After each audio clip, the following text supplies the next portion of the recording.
Thanks so much for your time. I am Pius Kojobaka, and looking at our stories. The rate of depreciation of the Cedi against the US dollar continues to surge or slow significantly for this year. And this is as a result of improved Bank of Ghana dollar support and offshore inflows. George Wiafe has more. It had been projected that the Cedi could come under serious pressure against the US dollar in the first 3 months of this year. This is due to the fact that demand was going to surge as usual as a result of pickup in dollar demand from businesses that were trying to restock for this year. However, a careful look at the rates over the past 3 weeks have shown that in some cases, the Cedi has stayed flat against the US dollar or even appreciated. That is both on the Forex Bureau market and the commercial banks. Data picked up from the commercial bank showed that it can be partly linked to improved dollar support coming from the Bank of Ghana. The central bank last week, for instance, sold more than $50 million to the commercial banks through its 7-day forward auction program. This is in addition to previous supplies on the market. On the other hand, commercial banks themselves have also been selling a lot more dollars among themselves through the interbank market trades. There's another interesting development on the market, that is offshore dollars coming from investors that are trading in the secondary government bonds market. Some of the commercial banks have told Joy Business that if this trend should continue, then we could end the first quarter of this year escaping the perennial curse where the Cedi depreciates significantly against the US dollar. I want to talk more about the performance of the Cedi because the 2025 banking sector outlook considers the Ghana gold coin as a secure, tangible investment, enhancing financial inclusivity and confidence. However, what will be the impact of this gold coin on the stability of the Cedi? Winston Taki has more. Gold has long been recognized as a stable investment, especially during economic downturns. The Ghana Gold Coin, introduced in November 2024, is part of the Bank of Ghana's domestic gold purchase program, supporting the local mining industry while offering a secure investment alternative. For the banking sector, the Ghana Gold Coin presents new opportunities. Banks can market it as a safe and tangible asset, attracting deposits and diversifying investment portfolios. The coin also serves as a natural hedge against inflation and economic volatility, helping to stabilize Ghana's financial system. Analysis of price trends since its launch reveals remarkable stability across the 3 denominations of the Ghana Gold Coin. However, when the Ghanaian cedi strengthens against the US dollar, a slight decline in the Ghana Gold Coin prices is observed. This inverse relationship suggests that as the Cedi weakens, demand for the gold coin rises, positioning it as a short-term hedge against currency depreciation. If demand for the Ghana Gold Coin significantly increases in 2025, the report predicts that it could help stabilize the Cedi by reducing dependency on the US dollar as a store of value.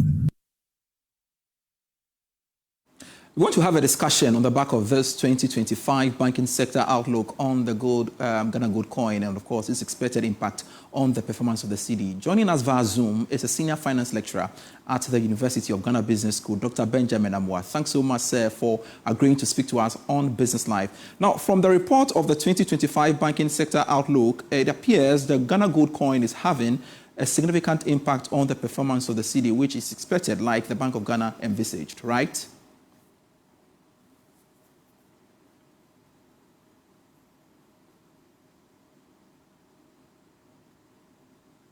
Unmute for me, sir. Thank you very much.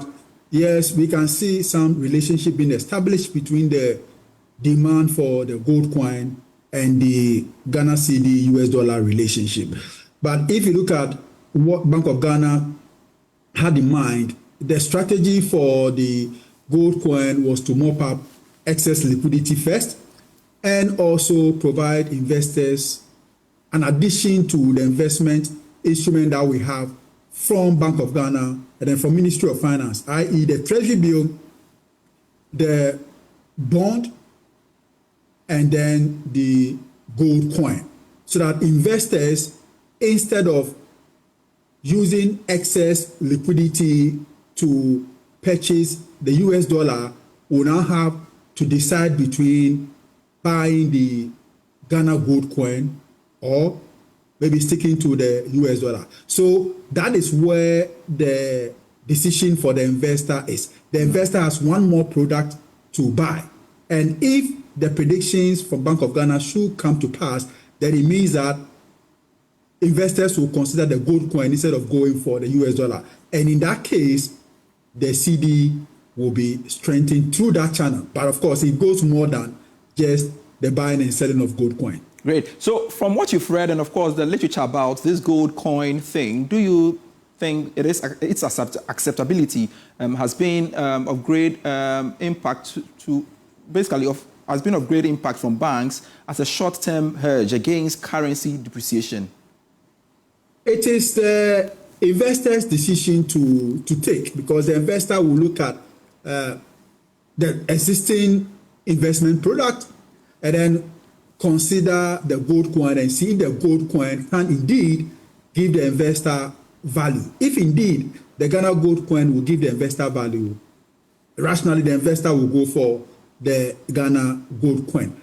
What it means is that Bank of Ghana must undertake a lot of public awareness campaign in educating the public that the gold coin is available and investors should consider it. Again, Bank of Ghana must collaborate with the Securities and Exchange Commission Ghana so that if it is possible, the fund market, I'm talking about the mutual fund market, can be given the opportunity to design investment product or mutual fund product based on the gold coin, so that investors can then use the mutual fund market to participate in the gold coin. Two things will be achieved there.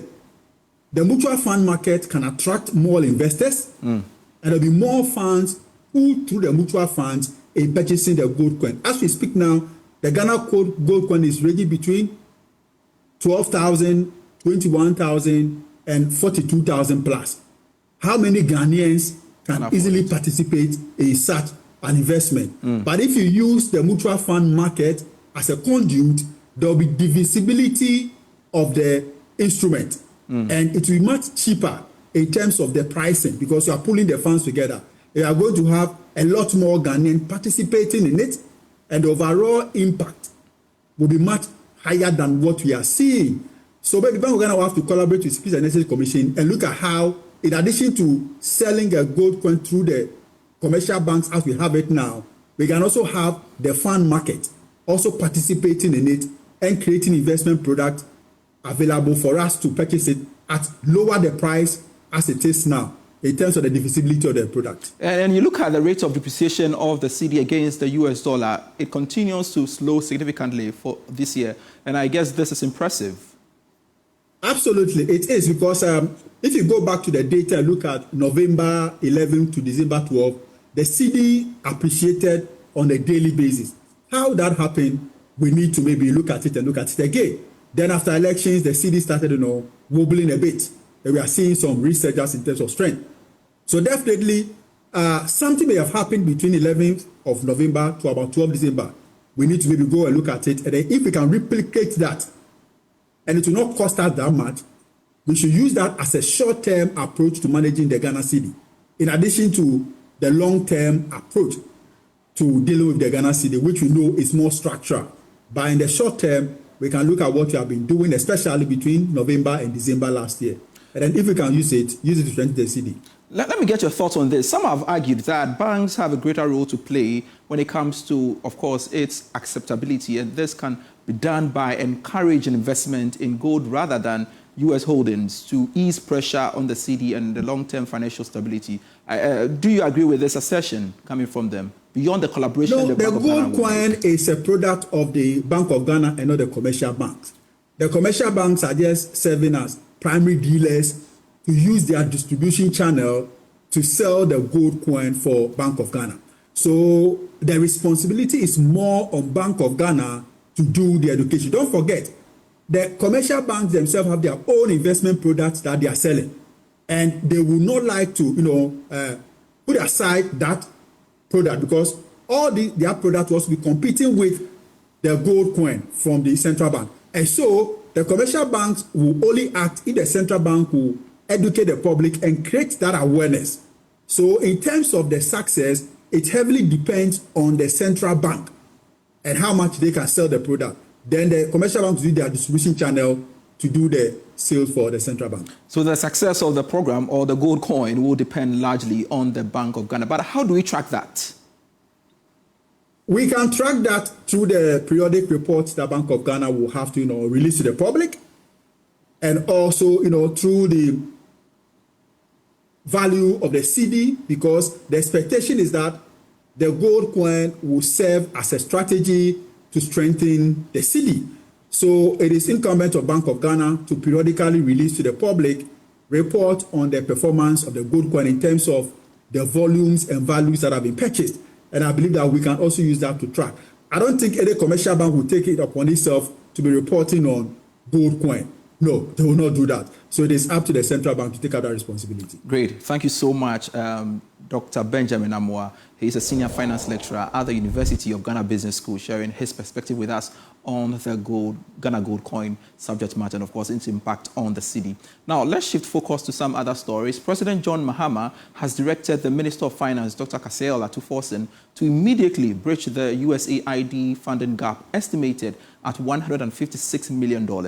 Donald Trump's administration implemented sweeping cuts to foreign aid programs, including significant reductions to USAID, which has been long a major source of development assistance for African nations. And I would like to share with you excerpts of the statement signed by the spokesperson of the President, John Dramani Mahama. And this, of course, was contained in that statement. I'd like to read some of the statement, excerpts of the statement to you right here on Business Live. There you go. President Mahama directs Finance Minister to urgently bridge USAID funding gap.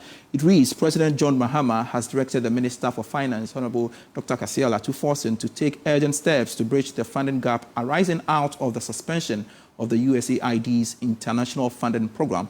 The President expressed deep concern over the funding gap estimated at $156 million. Of particular concern to the President is the impact of the projected $78.2 million shortfall that will adversely impact such critical interventions as malaria prevention, maternal and child health, family planning, reproductive health, nutrition and fight against HIV/AIDS, under which the availability of antiretroviral drugs, testing and prevention programs are threatened.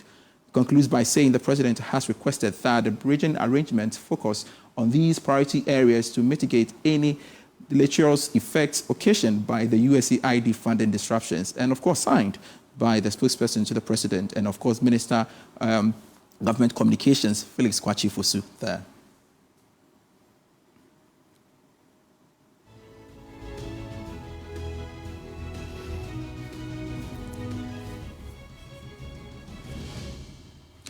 Still watching Business Live, we have more for you shortly. Hello again.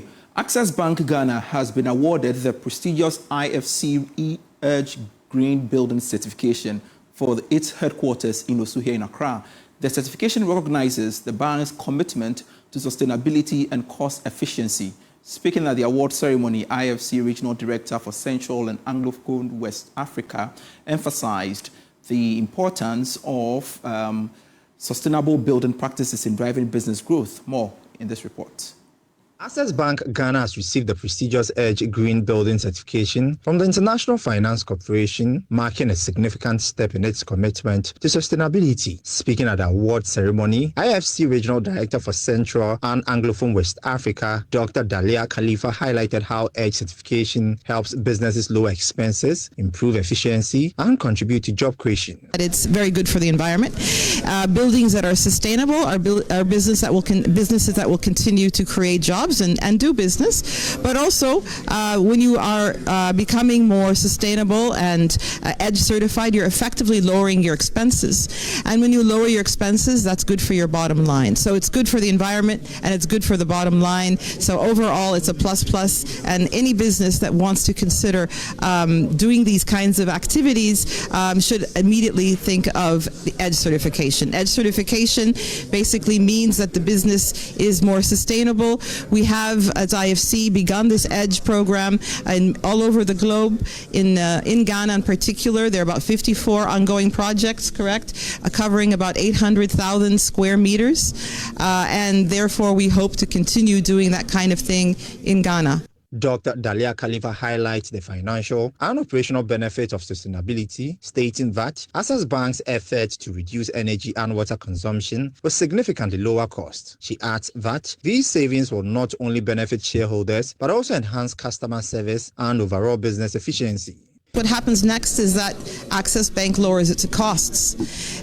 When you reduce your energy costs, your energy consumption, your water consumption, that means you're lowering your expenses. And that means you're bringing more value to customers, to your shareholders, but more importantly, you're able to extend more services to your client base. So in other words, the savings are at every level, and it just makes the business more efficient.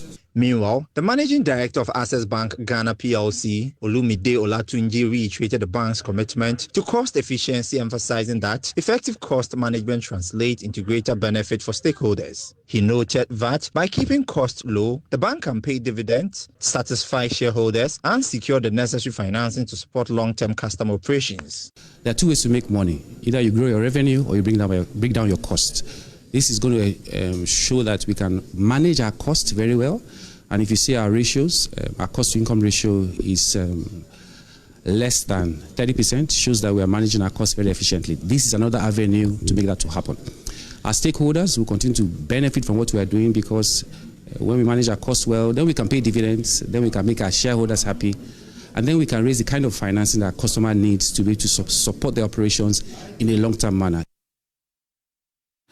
In some other news, Director of Operations of Ghana Gas, Dr. Kofi Latte, has been appointed new chief executive of the company. He takes over from Engineer Ben Asante, who stepped down last week, having been boss of the institution since January 2017. Here's more. Joy Business understands that Engineer Dr. Kofi Latte's appointment took effect from last Friday, February 7, 2025. Engineer Dr. Latte has over 25 years of experience in the energy sector, especially when it comes to the downstream operations in the country. In his first management meeting, Dr. Latte stressed the need to explore avenues to use the gas facility to support government's 24-hour economic program through agro-processing, transportation, construction, and manufacturing services. Dr. Latte underscored the need to operate and transport gas to customers in a safe and reliable manner in line with the vision of Ghana Gas. For some individuals, one of the major challenges the new chief executive has to deal with is how to improve supplies for power generation and improve the financial standing of the company so they can meet their financial obligations to Ghana National Petroleum Corporation as well as debt owed other players in the industry.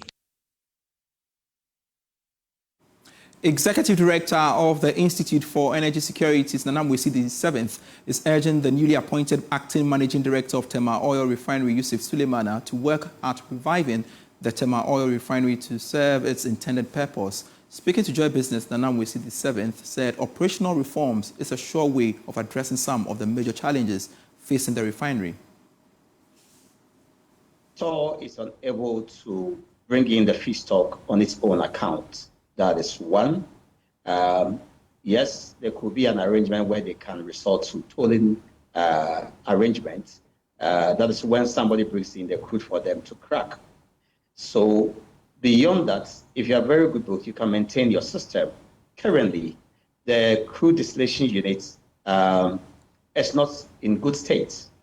The RFCC, the residual fluid catalytic cracker, is worse.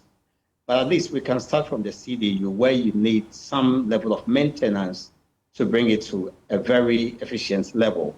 That's what must be done. Unfortunately, if the CDU is even working, TOR has a low, capacity, 45,000 barrels per day. It's not enough to be so competitive. There are other refineries, and you can look at your backyard here, Dangote, working close to 600 million barrels a day, 600,000 barrels a day.